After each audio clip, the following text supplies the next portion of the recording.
মানুষ মরণশীল। এই সত্যের সাথে আমাদের প্রতিদিনের জীবনের এক গভীর সম্পর্ক আছে। প্রিয়জন হারানোর পর যে শূন্যতা তৈরি হয়, সেই শূন্যতায় দোয়া ও স্মরণের মাধ্যমে কিছুটা হলেও শান্তি খুঁজে পায় মানুষ। এই প্রেক্ষাপটে আমাদের সমাজে প্রচলিত একটি গুরুত্বপূর্ণ সামাজিক আয়োজন হচ্ছে কুলখানি।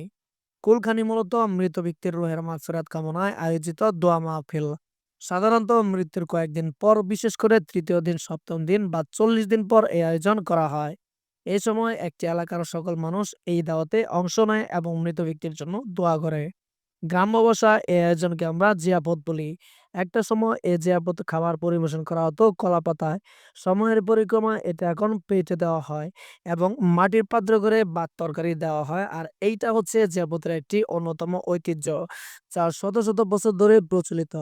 ইসলামী মৃত্যুর জন্য দোয়া করা অত্যন্ত ফজিলতপূর্ণ। কুলখানি নামে নির্দিষ্ট কোনো ইবাদতের বিধান না থাকলেও মৃত্যুর জন্য দোয়া, কোরআন তেলাওয়াত ও সদকায়ে জারিয়া করার অনুমতি ও গুরুত্ব রয়েছে ইসলামে।